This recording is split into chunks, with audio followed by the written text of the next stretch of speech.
Students, my name is doctor Adnan Ahmed और यूसेट model paper के हवाले से मैंने आपको जो है वो बच्चों गाइडेंस देनी है। यहाँ पर मैंने आपको बताया था इंशाल्लाह जल्दी जो है जैसे ही वो मॉडल पेपर्स कंप्लीट होंगे तो आपको वीडियो भी उसकी मिल जाएगी और इंशाल्लाह जो है वो पीडीएफ भी प्रोवाइड कर दिए जाएंगे। तो अभी मैंने अलग-अलग सारे जो है वो यूसेट्स के मॉडल पेपर जो है वो प्रिपेयर कर लिए हैं, जिसकी मैं आपको एक्सप्लेनेशन भी यहाँ पर थोड़ी सी दे दूँगा किस तरह आपने उनको करना है। और उसके अलावा आपको जो है पीडीएफ भी प्रोवाइड कर दिया जाएगा। आप हमारे व्हाट्सएप नंबर 032041467119 पे हमें व्हाट्सएप कर सकते हैं ताकि आपको जो है वो ईज़िली जो है वो इसका जो पीडीएफ वर्जन है वो प्रोवाइड कर दिया जाए। तो बच्चों, यूसेट मॉडल पेपर के हवाले से आप सबको आइडिया होगा कि इस दफ़ा जो है वो सब्जेक्ट बेस्ड पेपर है। तो सब्जेक्ट बेस्ड पेपर की अगर बात की जाए तो आपने अगर कंप्यूटर साइंस पढ़ी है तो वो कंप्यूटर साइंस के अकॉर्डिंग होगा, अगर आपने इंजीनियरिंग पढ़ी है तो वो इंजीनियरिंग के अकॉर्डिंग होगा, अगर आपने मेडिकल पढ़ा है तो वो मेडिकल के अकॉर्डिंगली होगा। 30 मार्क्स का जो पोर्शन है वो आपका क्या है, सब्जेक्ट बेस्ड है। 25 मार्क्स के आपके जो हैं वो क्वांटिटेटिव रीजनिंग आती है, 20 मार्क्स की आपकी वर्बल रीजनिंग होती है, 15 मार्क्स का आपका आर्गुमेंटेटिव एंड 10 मार्क्स का आपका जो है वो नैरेटिव ऐसे आता है। अब इन सारी मार्क्स डिवीजन्स के अकॉर्डिंगली जो है वो मैंने एक मॉडल पेपर बनाया है, अलग-अलग सब्जेक्ट वाइज बनाया है मैंने। इंशाल्लाह तीनों मॉडल पेपर्स को मैं एक्सप्लेन करूंगा वन बाय वन अलग-अलग वीडियोस के अंदर। तो सबसे पहले अगर हम बात करें मेरे पास यूसेट ई की है। अब यूसेट ई स्टैंड्स फॉर यूसेट इंजीनियरिंग होता है बच्चों। मार्क्स की डिवीजन के अकॉर्डिंग मैंने क्वेश्चंस की टाइप्स भी यहाँ पर डिस्कस किए हैं, इंशाल्लाह आपको जो है वो क्लियर इसमें हो जाएगा। अब देखिएगा बच्चों, सबसे पहले जो है वो वर्बल रीजनिंग की बात करें तो 20 नंबर की आपकी टोटल वर्बल रीजनिंग है। अब 20 मार्क्स की वर्बल रीजनिंग के अंदर सबसे पहले एनोलॉजी होती है। एनोलॉजी 5 मार्क्स का आपका जो पोर्शन होता है। एनोलॉजी का मतलब क्या होता है, it is relation of one thing to other होता है। तो इसमें अब आप देखिएगा एमसीक्यूज नंबर 1 है जिसमें आपका कप इज़ टू लिप है, अगर तो बर्ड इज़ टू क्या होना चाहिए। अब देखो आप कप किस जो है वो क्या करते हो, लिप के साथ जो है उसको पीते हो, जो भी चाय वगैरह होती है। तो बर्ड क्या करता है, किस तरह अपना खाना वगैरह खाता है, तो बीक के साथ। अब बीक स्टैंड्स फॉर चूंच होती है तो वो क्या करता है, चूंच के साथ। तो इस तरह फ्लो इज़ टू रिवर, तो स्टैग्नेंट क्या होता है, स्टैग्नेंट ऐसा पानी होता है जो रुका हुआ होता है। तो रुका हुआ पानी हमें कहाँ पर मिल सकता है बच्चों, रेन में नहीं, स्ट्रीम में नहीं, कैनाल में नहीं, हाँ पूल के अंदर हमें क्या मिल सकता है, रुका हुआ पानी मिल सकता है। तो ये जो आपके क्वेश्चंस हैं ये एनोलॉजी के क्वेश्चंस हैं। एनोलॉजी में आपने डिफरेंट क्वेश्चंस ये देखिएगा आपके सामने सारे डिस्कस किए हैं।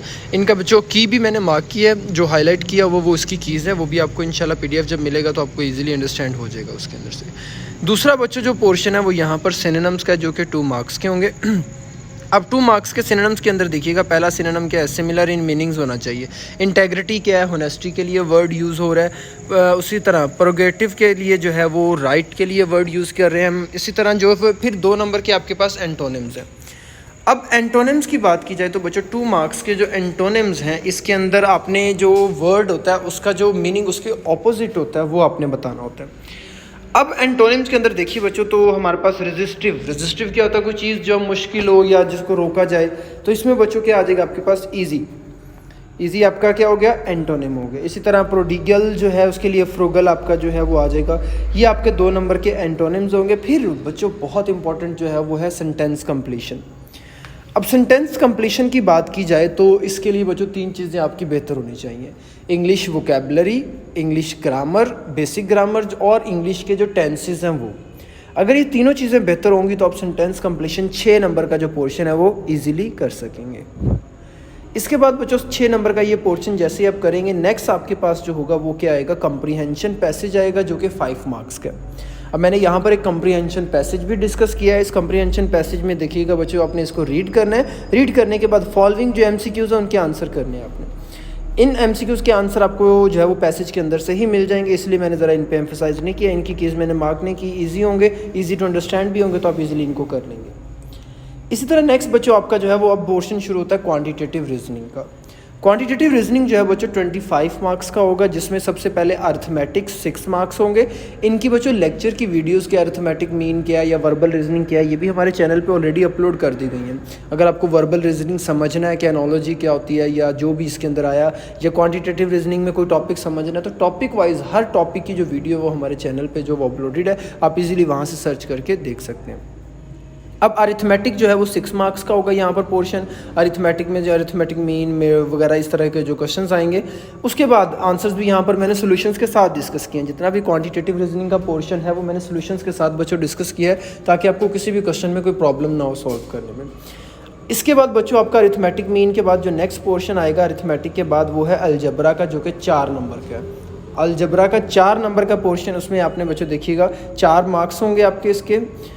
अब इसमें जो डिफरेंट क्वेश्चंस होंगे वो इक्वेशन और अलजबरा से रिलेटेड होंगे, आंसर्स और सॉल्यूशंस के साथ बच्चों इसको भी डिस्कस किया गया यहाँ पे, ये भी आप देख लीजिएगा।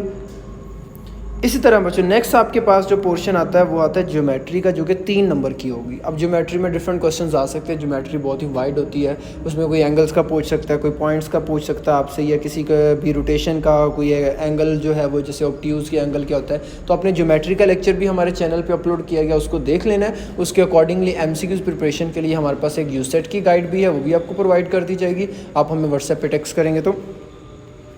उसके बाद बच्चों आपके पास है इक्वेशंस, जो कि 3 नंबर की होंगी। अब इसमें कौन सी इक्वेशंस आती हैं बच्चों? क्वाड्रेटिक इक्वेशंस आती हैं, और बेसिक इक्वेशंस जो आपने पढ़ी होती हैं वो सारी इसके अंदर आती हैं। 3 नंबर का इक्वेशंस का पोर्शन होगा विद सॉल्यूशंस, ये भी बच्चों डिस्कस किया गया है।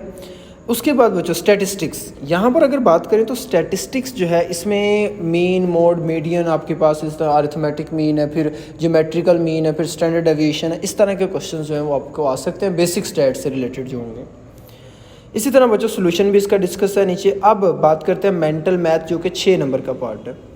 अब मेंटल मैथ है क्या एक्चुअली, इसकी भी जो वीडियो डिटेल्ड टॉपिक के वाइज जो है वो भी अपलोडेड है, और यहाँ पर कुछ मैंने आपको प्रैक्टिस के लिए क्वेश्चन, ये बेसिक मैथ है। इसमें आपका डेमेस रूल, बॉडमेस रूल है, कोई भी रूल आ सकता है, कोई भी बेसिक इक्वेशन आ सकती है, जैसे A² + B² + 2AB जो है वो किसके बराबर है। तो ये बेसिक क्वेश्चन होंगे जो आपकी मेंटल एबिलिटी को जो है ना वो टेस्ट करने के लिए इस्तेमाल होंगे। उसके बाद बच्चों मेंटल मैथ्स के बाद आपका जो है वो ऐसे आ जाता है। ऐसे 2 तरह के हैं, आर्गुमेंटेटिव और नैरेटिव। इनको लिखना कैसे है, क्या क्या इसमें करना चाहिए, आर्गुमेंटेटिव में क्या होना चाहिए, नैरेटिव में क्या होना चाहिए, इसकी डिटेल्ड वीडियो भी हमारे चैनल पे अपलोडेड है, वो आप देख सकते हैं। उसके बाद बच्चों हमारे पास ये ऐसे, अब यहाँ पे कन्फ्यूजन होती है अक्सर बच्चों को। कन्फ्यूजन क्या होती है कि ऐसे जो है ना वो 2 आने हैं, एक आर्गुमेंटेटिव, एक नैरेटिव। आर्गुमेंटेटिव 15 नंबर का है, नैरेटिव 10 नंबर का है। आपने जो करना है वो आर्गुमेंटेटिव भी करना है, नैरेटिव भी करना है। हाँ, उर्दू में करना है, इंग्लिश में करना है, इट इज़ योर चॉइस। आप उर्दू में भी कर सकते हैं, आप इंग्लिश में भी कर सकते हैं। इसी तरह कुछ ऐसे जो हैं वो टॉपिक मैंने यहाँ पर डिस्कस किए हैं, जैसे कि अगर मैं वज़ीर तालीम होता तो उस पर आपने आर्गुमेंटेशन करनी है, ठीक है, मेरी पसंदीदा शख्सियत है। इसी तरह इस्लाम ज़िंदा होता है हर करबला के बाद, ये कुछ आपने। इसी तरह अज़म कामरानी की कुंजी है, इंसदाद गदा करीम में मजमून है, ये आपके नैरेटिव एसेस हैं। तो आपके आर्गुमेंटेटिव और नैरेटिव एसेस के कुछ यहाँ पे। आगे बात करते हैं यूसेट एम की। अब यूसेट एम में देखा जाए तो इसमें फ़िज़िक्स का बच्चों 8 नंबर का पोर्शन आएगा। फ़िज़िक्स का 8 नंबर के बाद केमिस्ट्री का 8 नंबर का होगा, और बायोलॉजी का यहाँ पर 14 नंबर का पेपर होगा। अब बेसिक क्वेश्चंस होंगे, जैसे मैंने पहले भी वीडियो में आपको बता चुका हूँ कि यहाँ पर सब्जेक्ट से रिलेटेड होंगे। पहले बेसिक था, अब सब्जेक्ट रिलेटेड है। तो फिजिक्स से रिलेटेड क्वेश्चंस होंगे आपके। इसी तरह जो है वो केमिस्ट्री से रिलेटेड क्वेश्चन होंगे, और बायोलॉजी से। मैं बायो को डिस्कस कर लेता हूँ, बायो में क्या किस तरह का क्वेश्चन आएगा। तो एक क्वेश्चन सैम्पल के तौर पर मैं आपको दिखा देता हूँ। ये बायोलॉजी में देखिएगा, vitamin is needed for the formation of light sensitive pigment in the retina होते हैं। तो कौन सा वाइटामिन जो है वो हमारी रेटिना के अंदर लाइट सेंसिटिव पिगमेंट बनाता है? तो वो होते हैं बच्चों हमारे वाइटामिन ए। कैरोटिनॉइड्स होते हैं जो क्या करते हैं, आपकी कॉन्स और रोड्स जो हैं वो बनाते हैं। तो इस तरह के बच्चों बेसिक से क्वेश्चंस आपके जो हैं वो बायोलॉजी के अंदर आएंगे, यूसेट के अंदर, जो कि आपने अच्छी तरह प्रिपेयर कर लेने हैं। दोबारा मार्क्स की डिवीजन देखेंगे तो बच्चों 8 नंबर आपके फिजिक्स, 8 केमिस्ट्री, और 14 नंबर यहाँ पर आपके जो हैं वो बायोलॉजी के होंगे। इसके अलावा बच्चों आपको कोई भी हेल्प चाहिए हो वीडियो के अंदर से, किसी भी तरह की PDF रिक्वायर्ड हो, आप हमें व्हाट्सअप कर सकते हैं। और कोई भी इशू हो तो आप हमें कॉल करके या व्हाट्सअप करके पूछ सकते हैं। इंशाल्लाह आपका जो इशू है वो रिजॉल्व कर दिया जाएगा। अल्लाह हाफिज़।